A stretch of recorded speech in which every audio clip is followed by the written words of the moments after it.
Kylian Mbappe is the main man of Real Madrid এবং Kylian এমবাপ্পেকে ছাড়া Real Madrid পুরোই অচল। না, এটা আমি কোনো মন গড়া কথা বলতেছি না, এটা হচ্ছে ফ্যাক্ট এবং আপনাকে এটা কষ্ট হলেও মানতেই হবে। এবং রিসেন্টলি এমনটাই শোনা যাচ্ছে রিয়াল মাদ্রিদের ইনসাইড এটাই বিশ্বাস করে যে যদি কিলিয়ান এমবাপ্পে বা জুড বেলিংহাম মাঠে না ফেরে তাহলে তারা কোনোভাবেই ম্যানচেস্টার সিটিকে হারাতে পারবে না।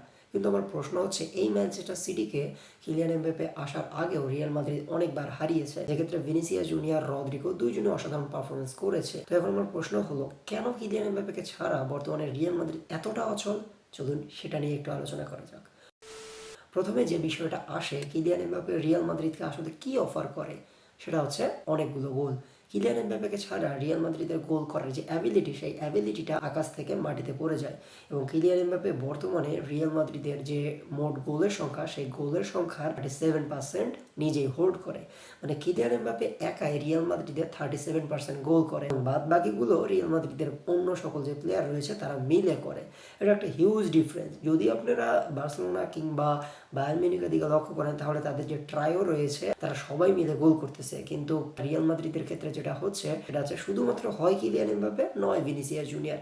কিছু কিছু ক্ষেত্রে গোনজালো গার্সিয়াকেও খুঁজে পাওয়া যায়, কিন্তু বেশিরভাগ ক্ষেত্রে এই গোল করার জন্য রিয়াল মাদ্রিদ বর্তমানে একপাক্ষিকভাবে কিলিয়ান এমবাপ্পের উপর নির্ভরশীল এবং এটাই বর্তমানে রিয়াল মাদ্রিদকে অনেক বেশি ব্যাকফুটে দিচ্ছে। বর্তমানে কিলিয়ান এমবাপ্পে লা লিগায় রিয়াল মাদ্রিদের হয়ে গোল করেছে 23 ম্যাচে 23টি এবং অ্যাসিস্ট করেছে 4টি এবং চ্যাম্পিয়ন্স লিগে সে এখন সর্বোচ্চ গোলদাতা। এবং এর ফলে বুঝে গিয়েছেন যে চ্যাম্পিয়ন্স লিগের ম্যাচগুলোতে কেন কিলিয়ান এমবাপ্পের অনেক বেশি প্রয়োজন রিয়াল মাদ্রিদের। এবং অন্যদিকে যদি ভিনিসিয়াস জুনিয়রের কথা বলি তাহলে ভিনিসিয়াস জুনিয়র লা লিগায় 25 ম্যাচে গোল করেছে মাত্র 9টি এবং অ্যাসিস্ট করেছে মাত্র 5টি। এবং যদি আপনারা চ্যাম্পিয়ন্স লিগের কথা বলেন তাহলে গোল অ্যাসিস্ট মিলে প্রায় 5-এর কাছাকাছি। এবং এর ফলে এটাই বোঝা যাচ্ছে বর্তমানে কিলিয়ান এমবাপ্পে কতটা অবদান রাখতেছে রিয়াল মাদ্রিদের হয়ে। তাহলে রিয়াল মাদ্রিদের এখন প্রবলেমটাকে ভিনিসিয়াস জুনিয়র নাকি কিলিয়ান এমবাপ্পে? এই প্রশ্নটা যদি আমার দিকে ছুড়ে দেন তাহলে আমি বলবো এই দুইজনের একজনও রিয়াল মাদ্রিদের জন্য প্রবলেম না। এই দুইজন রিয়াল মাদ্রিদের অনেক বড় অ্যাসেট। যদি প্রবলেম কেউ হয়ে থাকে সেটা হচ্ছে রিয়াল মাদ্রিদের কোচ বা রিয়াল মাদ্রিদের ম্যানেজমেন্ট। কথাটা আমি এই জন্য বললাম কারণ রিয়াল মাদ্রিদে বর্তমানে লেফট উইঙ্গারের সমস্যা বেশি। মানে কিলিয়ান এমবাপ্পে এবং ভিনিসিয়াস জুনিয়র দুইজনই তো লেফট উইঙ্গার এবং স্বভাবতই তারা দুইজন লেফট দিকে চেপে যাবে। এর ফলে কি হয়, আমাদের পেনাল্টি বক্সে কারো প্রেজেন্স থাকে না এবং কিলিয়ান এমবাপ্পে এবং ভিনিসিয়াস জুনিয়র দুইজন এক সাইডে চলে যায়, যার ফলে কিলিয়ান এমবাপ্পে গোল পাচ্ছে কিন্তু ভিনিসিয়াস জুনিয়র গোল পাচ্ছে না। এই জন্য আমরা বলতেছি ভিনিসিয়াস জুনিয়র হচ্ছে সমস্যা বা আমরা বলতেছি কিলিয়ান এমবাপ্পে হচ্ছে সমস্যা। এবং রিয়াল মাদ্রিদের সমস্যাটা যে রিয়াল মাদ্রিদের ম্যানেজমেন্ট, এই কথাটা আমি কেন বললাম তার উদাহরণ আমি আপনাদেরকে দিচ্ছি। আপনারা বার্সেলোনার দিকে লক্ষ্য করুন তো, বার্সেলোনার রাইট উইং থেকে গোল করতেছে লামিন ইয়ামাল, লেফট উইং থেকে গোল করতেছে রাফিনহা এবং স্ট্রাইকার থেকে গোল করতেছে হয় লেভানডস্কি না হলে ফেরান টরেস। রিয়াল মাদ্রিদের দিকে লক্ষ্য করুন তো, রিয়াল মাদ্রিদের রাইট উইং থেকে কে গোল করতেছে? কোনো গোল আসতেছে না।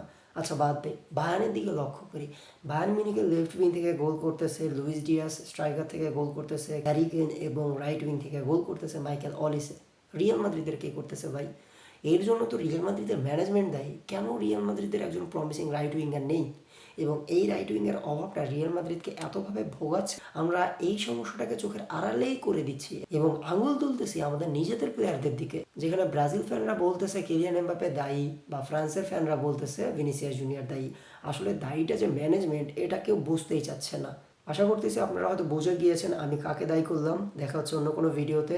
যদি আমার কোনো মতামত ভুল থেকে থাকে এবং আপনাদের মনে হয় আমি কোনোটা ভুল বলেছি তাহলে কমেন্ট বক্সে অবশ্যই জানিয়ে দিবেন। দেখা হচ্ছে অন্য কোনো ভিডিওতে, ততক্ষণ পর্যন্ত সাথেই থাকবেন।